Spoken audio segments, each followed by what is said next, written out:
Should you chase that new way to get new people into your practice? Should you take on that new software? Should you chase the shiny object?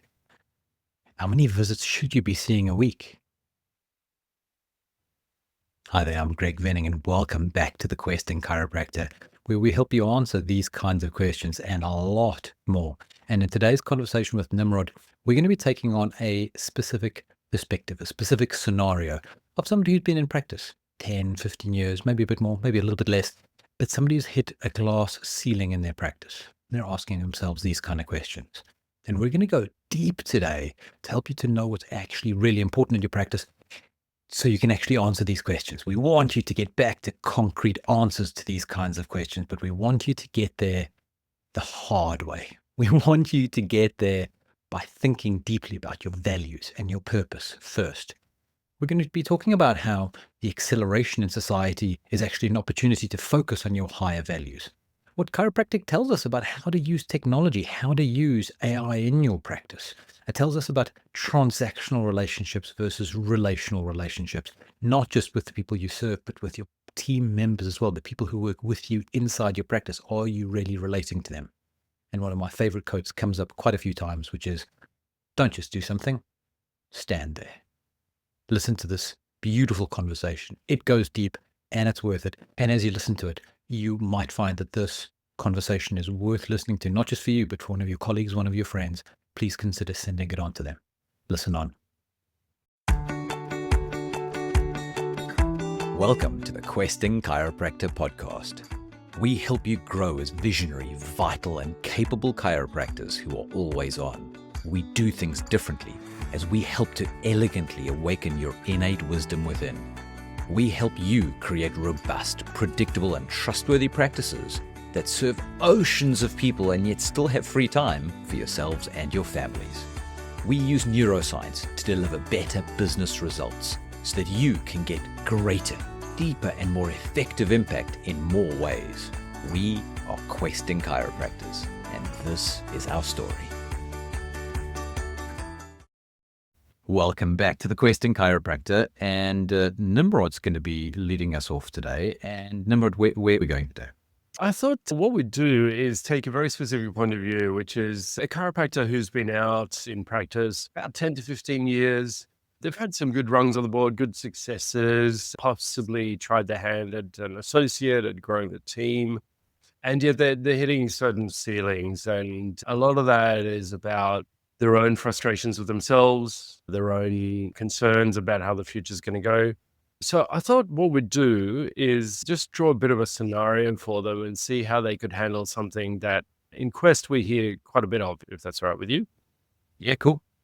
As I said, this chiropractor that's been going at it, and maybe now they're looking down the road a little bit and they're seeing some potential challenges that are there. Sure, they can keep their numbers going and keep their practice where it's at, but there's certain things that are frustrating or maybe even fearful for the fact that maybe they're not delivering the chiropractic they want, people aren't getting it the way they want, people just aren't staying in practice as long as they should. Maybe they're feeling pressure from potential competition. Maybe they're even looking around and seeing some of these healthcare trends that are just on the horizon and going to accelerate a lot with AI. Maybe even the struggle of knowing how to differentiate chiropractic as a vitalistic offering to people in their community. And I think the base of it is the world is becoming more complex faster. And there's a certain level of underlying frustration and fear. So here's the challenge. Yes. Should I jump after that next shiny object that's going to promise more people getting it faster, coming in the door better, staying longer? All I have to do is just keep staying at my table. How do I know whether to chase the shiny object or not? That's the question for this chiropractic scenario that we've drawn. So what we're dealing with is the dopamine hit worth it? Is because that's the shiny object thing, right? Is the dopamine hit, and that's in a slightly light way, but that's sometimes what we're almost addicted to, is the next new thing. And so I guess the first place I would start, if this was somebody sitting in front of me and I was saying like, okay, when was the last time you chased a shiny object? And if it's the person who's chased quite a few of them, that already tells you a story. If it's a person who's just looking for something new, I would be then asking, great, do you know what you're actually looking for? Is this opportunistic? That's coming your way, seems really cool, everybody's doing it, I don't want to miss out? Or is this something that's potentially strategic that takes you closer towards your purpose and your outcomes that you're looking for? And so it is more of a question of Charlie Munger, who's Warren Buffett's second in charge and has been one of the richest people in the world. But he wrote a book called Poor Charlie's Almanac. And he had a great saying in there that I really love. And it's, don't just do something, stand there. And it's the wisdom to take a moment to do nothing and just apprise a situation, which is quite counter to what we get culturally in the West, certainly, is do another thing, do another thing, do another thing. Well, I love productivity. I love getting shit done. The process of non-interventionism or low interventionism, which is actually built into chiropractic, is let's just stand there for a moment. Let's take a breath. Let's apprise the situation. And if we're in this state of frustration, hitting glass ceiling, lots of busyness, the tendency is I need to do more to get more. And I might query that as a base assumption and take a moment to stand there and find out the glass ceiling is a great metaphor because it tells us we want to get somewhere elevated, somewhere higher. What is that somewhere? What does it look like? What does it smell like? If you were there a year from now, how would you know? What would be evident to you in your life if you were at this higher level, whatever that might be? And then let's figure out whether this opportunistic shiny object is a strategic direction in that space, or whether it's a distraction that might actually take you further and further away. Or even more than a distraction, it can be a fear-based reaction. Especially if it's the fear of missing out. And the only reason why I'm doing it is because other people are doing it and because the Instagram ad makes it seem so cool and the email, the list that I signed up to, look at what these other people are getting. That life by comparison is always a poor life. And especially when it's a life by comparison where we're only comparing to what a crafted narrative is telling us that life is like. It's not something we can actually directly compare with and actually get real integral knowledge of. So explore that one for just a quick second. If this chiropractor came to you and said, how many people should I be seeing a week? How would you explore that with them? I like the idea that the number is an artifact. So the number is a past representation and an artifact of something you've done. And the idea is that artifact something that filled up your cup, that took you towards a life of deeper purpose and success, that success and purpose and fulfillment interlace? Or is that an artifact of you burning yourself out? Or is it an artifact of you underserving and feeling frustrated that you have this gift that you're not serving enough people? The number as artifact of what? And we live in such a world where we think the only measure of success is to have more. And that's a quantitative measure. And it totally devoids us of the depth, the qualitative, the value, the meaning. And that's where I think we can see so many chiropractors, especially in that 10 to 15 year range where they've done quite a bit and they're maybe looking back and going, what else is there? I feel I'm a duck happily floating on water, but my feet are going 100 miles an hour underneath just to keep me at the numbers I'm at or the team structure that I'm at or the lifestyle that I've set up for myself. And so they chase the next shiny object or more people or a combination of the two from a fear of I'm going to lose it all in the future. Yes. And I think the question is in chasing that shiny object, what are you going to lose? What else are we going to lose? So I can remember being at Parker Vegas back in 2008. And there was a guy talking to this group, and there's clearly this group of people who are enamored by this person speaking at one of the breaks. And he was talking about how he was seeing 500 a week. And this group was saying, oh, this is amazing, great number.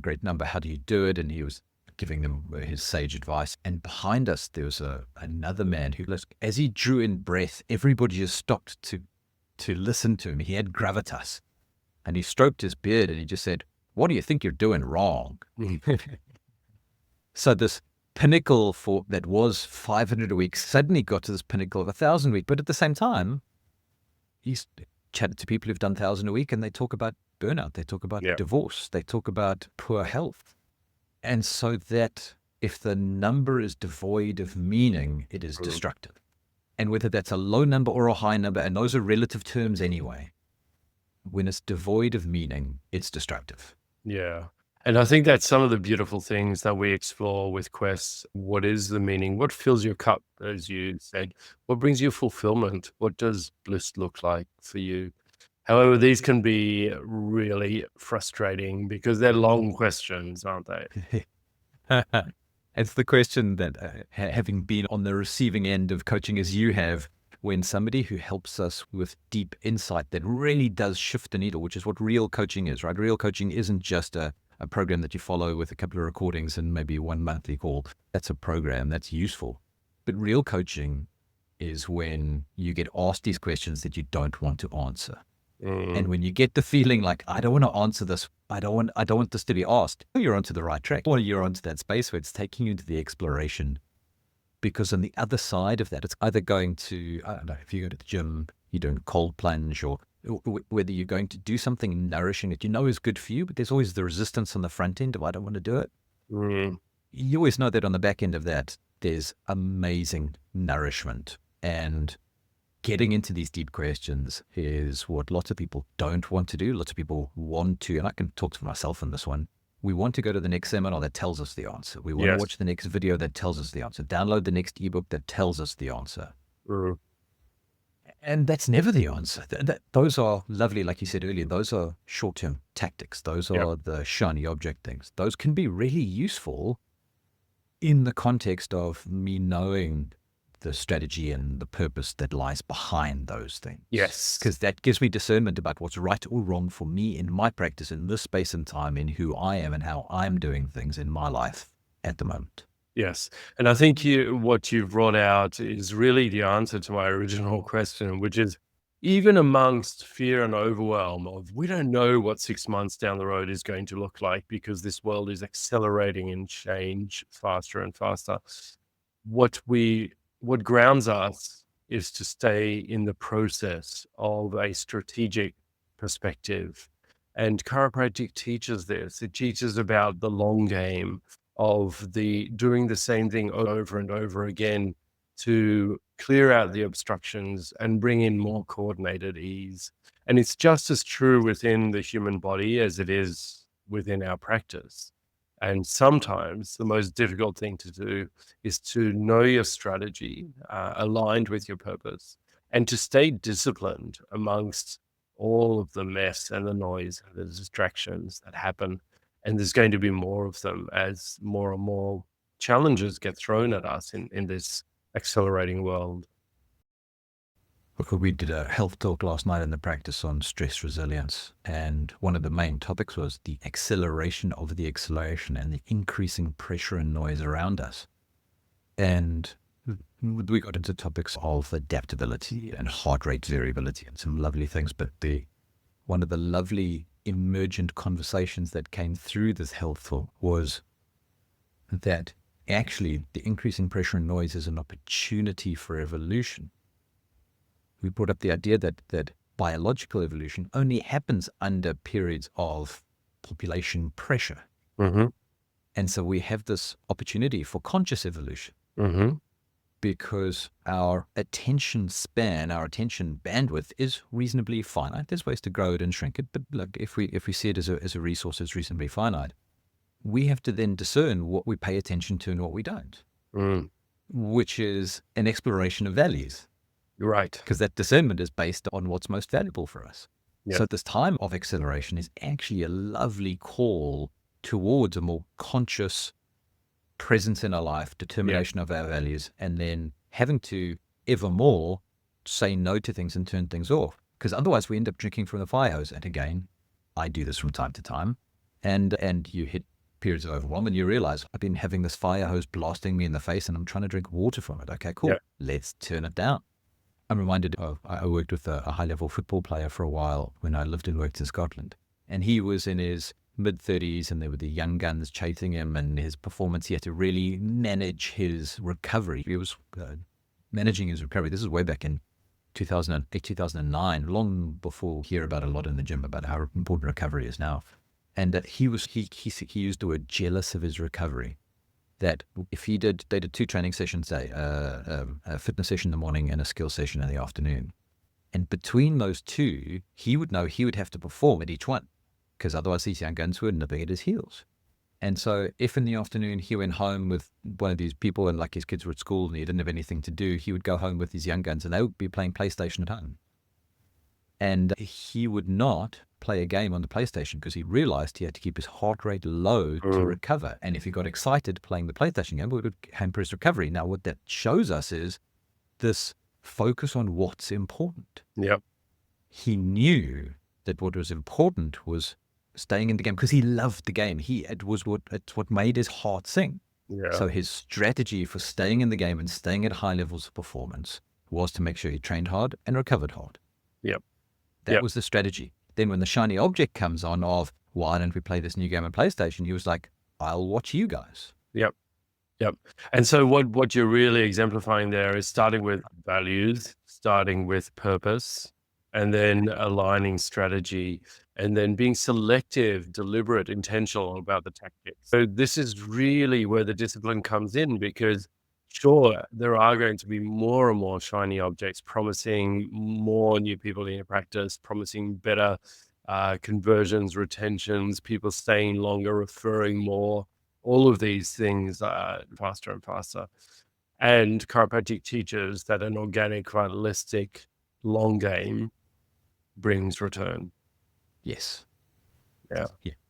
And so that is all starting with the way of our mind, our values, our purposes, the way we lead ourselves before we lead others, and then bring that into what we would love to know and learn, understand about our beliefs, about the way that we operate ourselves in order to bring about the greatest probability of success.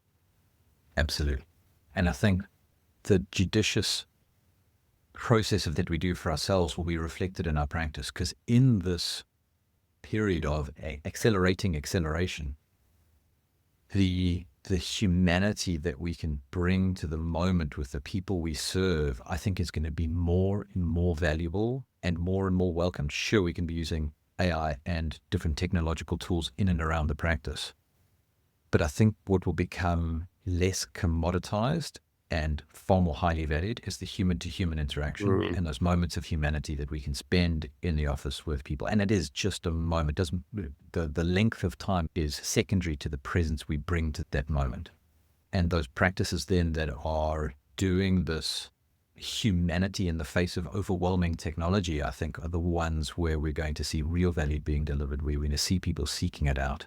We're going to see people more and more looking for these long-term relationships rather than short-term transaction therapeutic interactions. Absolutely. And the benefit of that goes more than just in the direction of the people we're serving.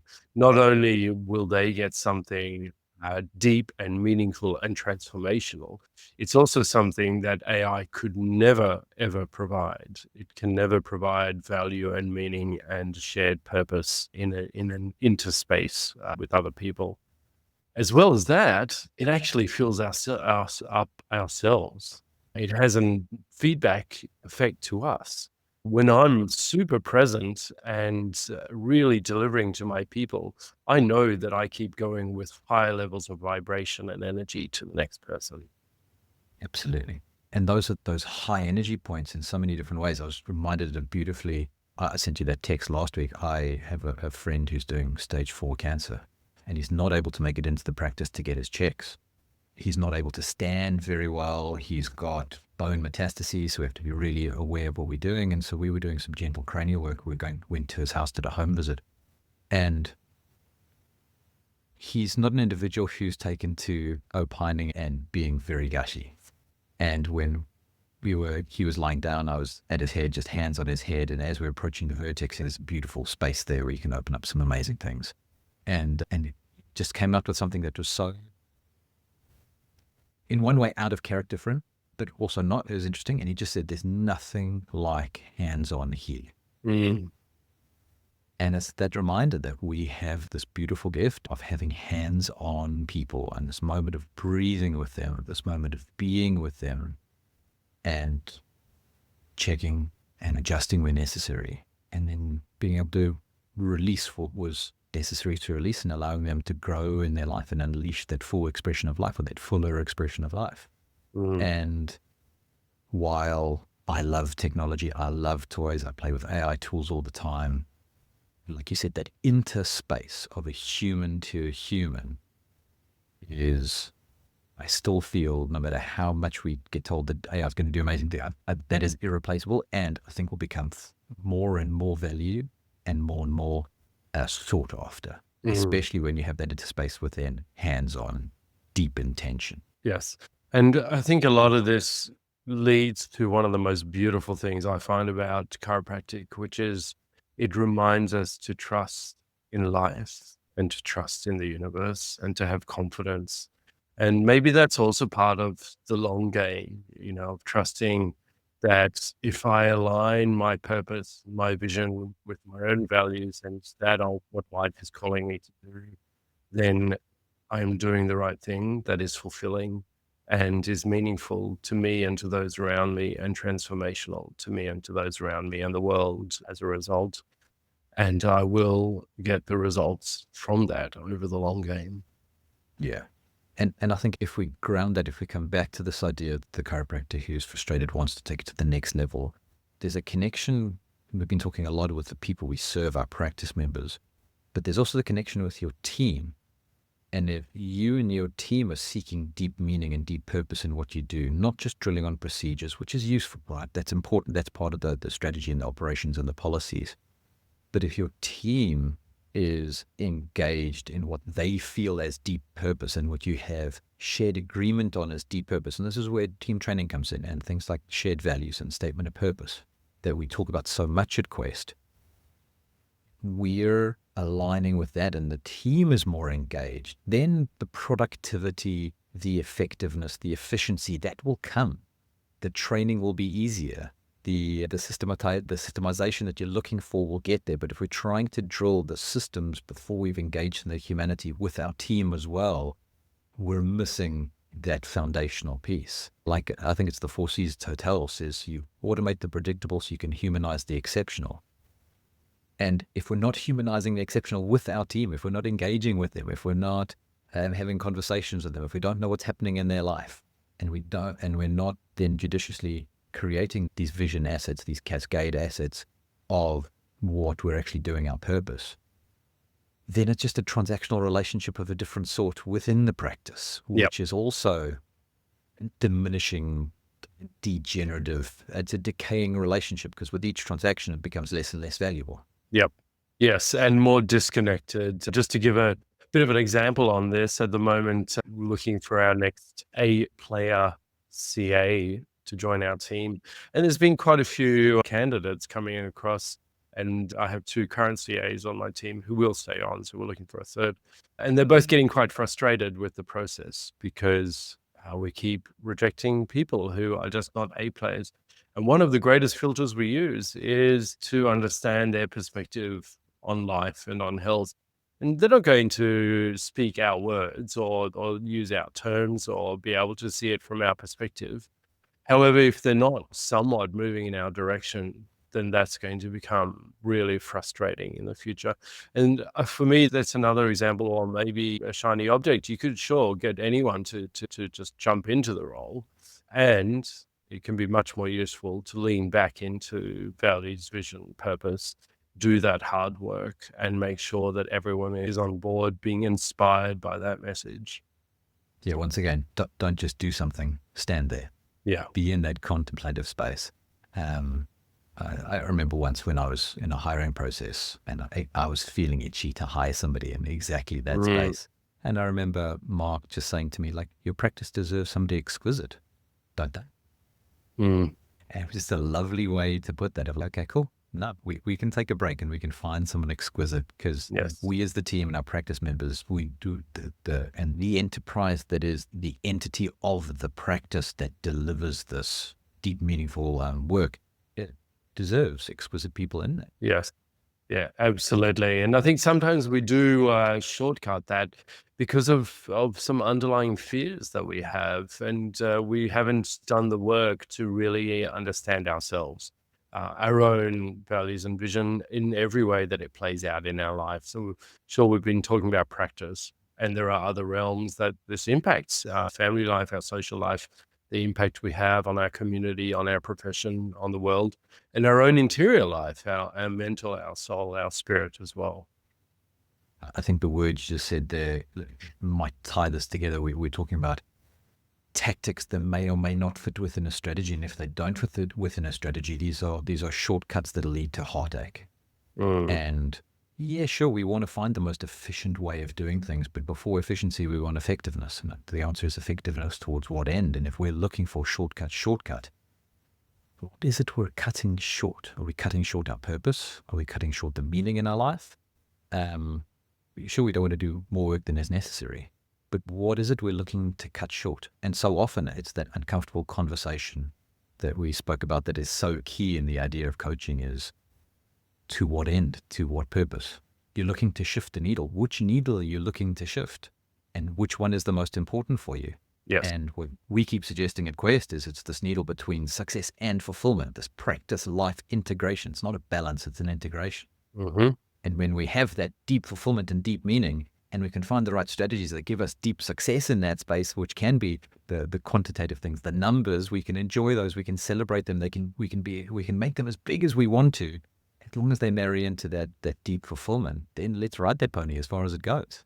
Yeah, absolutely. And so you've brought it all the way back around to the metric that we may use to know whether we are moving in the right direction.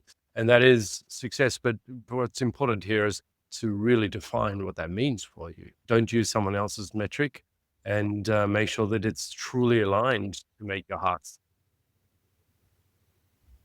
Beautiful. So which ceiling are you trying to break? Or are you trying to break through? And why? How would you know when you've got through there?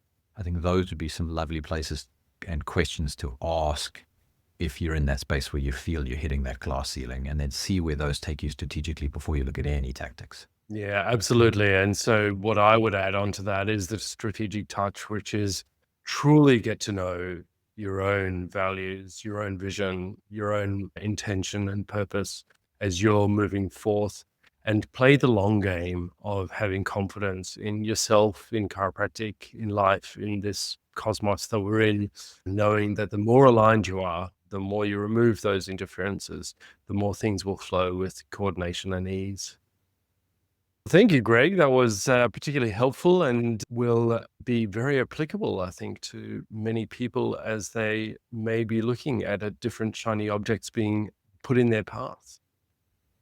Those are in my path all the time. I do a lot of do nothing, just stand there and breathing for a moment. It's an exercise I practice all the time. Yeah, yeah. Use that breath to ground and to return to self.